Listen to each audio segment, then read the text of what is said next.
Sir, magandang gabi. Tanong ko lang po kasi curious lang kami dun sa ano kasi nga yung salt water po ba at saka yung alkaline water pareho yung effect or iba talaga yung salt water sa alkaline? Kasi ang pH ang pinag-uusapan yung potential hydrogen. Yung alkaline kasi, meron kasing pH na tinatawag, kasi depende sa dami ng asin mo. Kapag tinaas mo yung asin, pumapalo rin siya ng 10 pataas yung pH. Masama rin yun. So ang sinasabi ko, balance pa rin yung dami ng asin sa tubig. Kaya nga, sa 1 litro, half teaspoon lang enough na to meet this 7 ang pH or 7.2 mga ganon.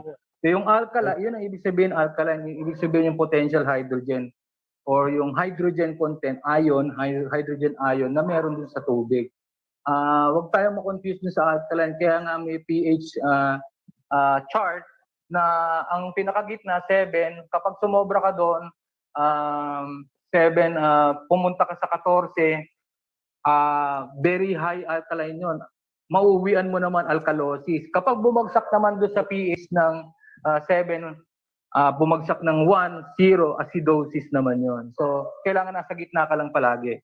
Kaya ako kaya pinapainom ng salt and water kasi nga para ma-maintain nyo yung water, hawakan ng sodium, kasi yung sodium ang naghahawak ng tubig sa blood plasma. Parang, kaya nga pag na-stroke ang isang tao, tatakbo sa hospital, check-checkin yung sodium potassium level. Baka wala na, mababa na yung sodium, at mataas na yung potassium dun sa dugo, hinatak na yung ibang tubig, lumobo yung dugo, or sobra naman sa sodium, hinatak naman, drought naman, nagliit naman yung dugo kasi yung tubig sa loob ng mismong red blood cell, nilabas naman niya. So may balance nga eh. So kaya lang, ang nagbabalance naman ng mga minerals natin sa katawan, yung kidney.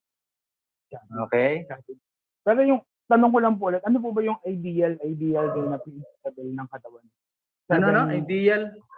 pH ang dugo level kasi, ang pH level ng dugo, ang normal is 7.3 to 7.45. Okay? So, malalaman mo naman yan sa katawan mo kapag wala kang nararamdaman. Normal.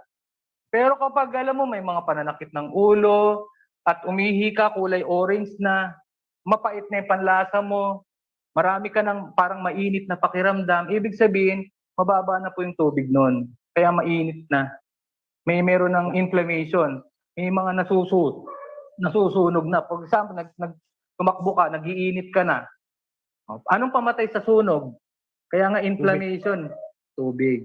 So, inflame. Ganun lang kasi. Okay? Last question po, sorry. Kasi yung ginagamit po kasi namin tubig dito, naka-preset na. Yung alkaline water namin is up to 9.5. So, Hindi 9 po, po, ang content ng sodium ang tinatanong ko. Kung wala siyang content ng sodium, yun ang problema. Napakahalaga po ng sodium. Na-meet mo naman yung pH ng 9.5. Ang sinasabi ko lang, anong mineral na nagpataas ng potential ng hydrogen ions, anong meron? Paano siya tumaas? Ano po kasi, Kasi the potassium kasi, baka yan yung, ano ba yon? Ano ba tawag dyan? Kangen machine. Kangen. Okay ako dyan, di ako against dyan. Okay yan.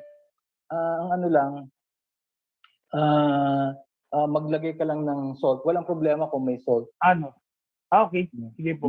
So, hindi masama mag-mix pa rin ng salt dun sa hindi naman. Kasi nga, kapag okay ang kidney, ilalabas mo. Wala naman kayong mga maintenance dyan.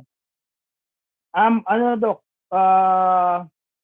Mga ano ba? 1 year na ako hindi nagme-maintenance. Nag-start ako since noong nag-intermittent fasting din ako. Oh. So meron ng mga si Ma'am Jen, mga classmate classmate. Nag-start ako ng ng 11 hours, tapos ngayon 16 hours. Very good. Ang pinaka-the best na intermittent fasting, tanghali lang ang kain nyo. Walang agahan, walang hapunan. Yeah. Mas mahabang oras na kapag papahinga ang katawan, mas maganda nagre-repair siya. Tandaan nyo, kaya nga napakahalaga ng fasting sa isang taong may nararamdaman sa katawan. Kapag nilalagkag ka, kaso tigilan mong kumain kasi malilito yung katawan mo. sasabihin, paano ba uunahin ko? I-repair yung katawan mo o yung pinasok mo na naman na pagkain? Oh. So, nalilito Good to yung katawan mo, nahahati yung energy. So, kaya nga kapag kumain din tayo, bawal maglakad. Kasi yung energy mo, nagagamit mo sa paa. Bawal mag kung ano-anong usapan kasi magkakos ng nung nahihiram niya yung energy supposed to be dapat nakafocus dun sa sikmura, sa digestive process ng katawan. Kaya ang indigestion ang nauuwian. Okay? Kopya po. Saka, Maraming salamat. Nalinawan ako dun. Salamat. Sige lang. Thank you po, Doc RJ.